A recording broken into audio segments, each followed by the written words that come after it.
యేసు దేవాలయము నుండి బయలుదేరి వెళ్ళుచుండగా ఆయన శిష్యులు ఆ దేవాలయపు కట్టడములు ఆయనకు చూపింపవచ్చిరి. అందుకాయన, మీరు ఇవన్నీయు చూచుచున్నారు గదా, రాతిమీద రాయి ఒకటి అయినను ఇక్కడ నిలిచియుండకుండా పడద్రోయబడునని మీతో నిశ్చయముగా చెప్పుచున్నానని వారితో అనెను. ఆయన ఒలీవల కొండమీద కూర్చుండి ఉన్నప్పుడు శిష్యులాయన యొద్దకు ఏకాంతముగా వచ్చి, ఇవి ఎప్పుడు జరుగును? నీ రాకడకును ఈ యుగ సమాప్తికి నీ సూచనలేవి? మాతో చెప్పుమనగా, యేసు వారితో ఇట్లనెను, ఎవడునూ మిమ్మును మోసపరచకుండా చూచుకొనుడి.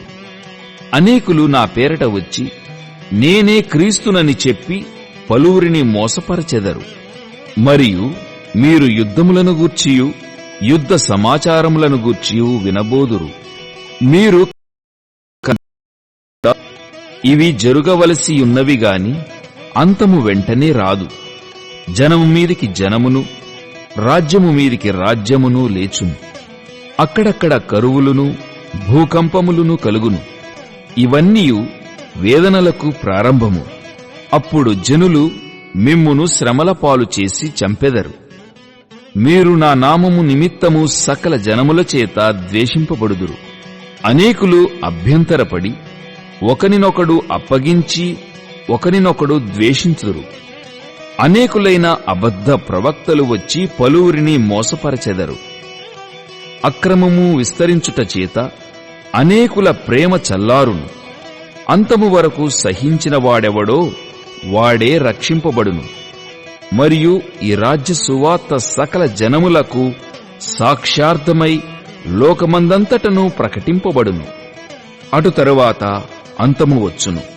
కాబట్టి ప్రవక్త అయిన దానియేలు ద్వారా చెప్పబడిన నాశనకరమైన హేయ వస్తువు పరిశుద్ధ స్థలమందు నిలుచుట మీరు చూడగానే చదువువాడు గ్రహించుగాక. యూదయాలో ఉండువాడు కొండలకు పారిపోవలెను. మిద్దెమీద ఉండువాడు తన ఇంటిలో నుండి ఏదైనను తీసుకొని పోవుటకు దిగకూడదు. పొలములో ఉండువాడు తన బట్టలు తీసుకొని పోవుటకు ఇంటికి రాకూడదు. అయ్యో, ఆ దినములలో గర్భిణులకును పాలిచ్చువారికి శ్రమ.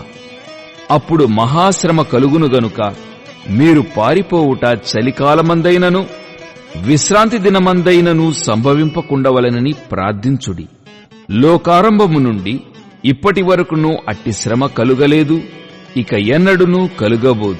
ఆ దినములు తక్కువ చేయబడకపోయిన ఎడల ఏ శరీరియు తప్పించుకొనడు. ఏర్పరచబడిన వారి నిమిత్తము ఆ దినములు తక్కువ చేయబడును. ఆ కాలమందు ఎవడైనను ఇదిగో క్రీస్తు ఇక్కడ ఉన్నాడు, అక్కడ ఉన్నాడు అని చెప్పిన ఎడల నమ్మకుడి. అబద్ధపు క్రీస్తులును అబద్ధపు ప్రవక్తలును వచ్చి సాధ్యమైతే ఏర్పరచబడిన వారిని సహితము మోసపరుచుటకై గొప్ప సూచక క్రియలను మహత్కార్యములను కనబరచెదరు. ఇదిగో ముందుగా నేను మీతో చెప్పియున్నాను. కాబట్టి ఎవరైనను ఇదిగో అరణ్యములో ఉన్నాడని మీతో చెప్పినను వెళ్ళకుడి, ఇదిగో లోపల గదిలో ఉన్నాడని చెప్పినను నమ్మకుడి. మెరుపు తూర్పున పుట్టి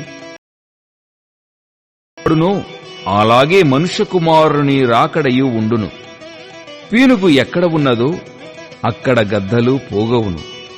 ఆ దినముల శ్రమ ముగిసిన వెంటనే చీకటి సూర్యుని కమ్మును, చంద్రుడు కాంతిని ఇయ్యడు, ఆకాశము నుండి నక్షత్రములు రాలును, ఆకాశమందలి శక్తులు కదిలింపబడును. అప్పుడు మనుష్య కుమారుని సూచన ఆకాశమందు కనబడును. అప్పుడు మనుష్య కుమారుడు ప్రభావముతోనూ మహామహిమతోనూ ఆకాశ మేఘారూఢుడై వచ్చుట చూచి భూమి మీదనున్న సకల గోత్రముల వారు రొమ్ము కొట్టుకొందురు. మరియు ఆయన గొప్ప బూరతో తన దూతలను పంపును. వారు ఆకాశము యొక్క ఈ చివర నుండి ఆ చివర వరకు నలుదిక్కుల నుండి ఆయన ఏర్పరచుకొనిన వారిని పోగుచేతురు.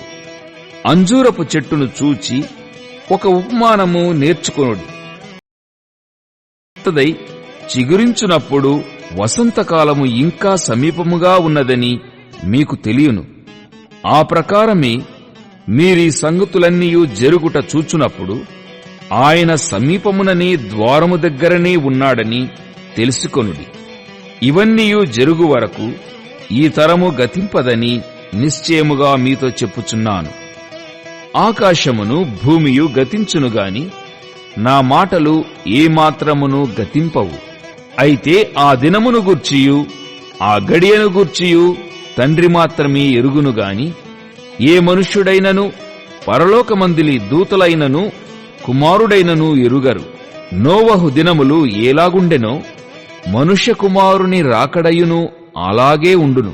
జల ప్రళయమునకు ముందటి దినములలో నోవహు ఓడలోనికి వెళ్లిన దినము వరకు వారు తినుచు త్రాగుచు పెండ్లి చేసుకొనుచు పెండ్లికిచ్చుచూ నుండి జలప్రళయము వచ్చి అందరినీ కొట్టుకొని పోవు వరకు ఎరుగకపోయిరి. అలాగుననే మనుష్య కుమారుని రాకడ ఉండును.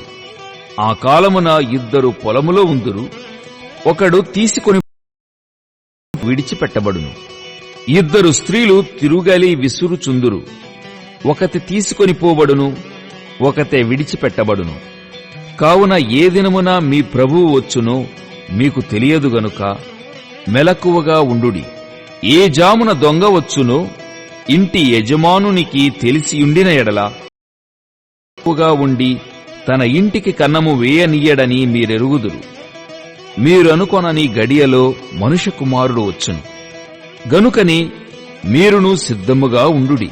యజమానుడు తన ఇంటివారికి తగిన వేళ అన్నము పెట్టుటకు వారిపైన ఉంచిన నమ్మకమైన వాడును బుద్ధిమంతుడునైన దాసుడెవడు? యజమానుడు వచ్చినప్పుడు ఏ దాసుడు ఈలాగు చేయుచుండుట అతడు కనుగొనునో ఆ దాసుడు ధన్యుడు. అతడు తన యావదాస్తి మీద వాని నుంచునని మీతో నిశ్చయముగా చెప్పుచున్నాను.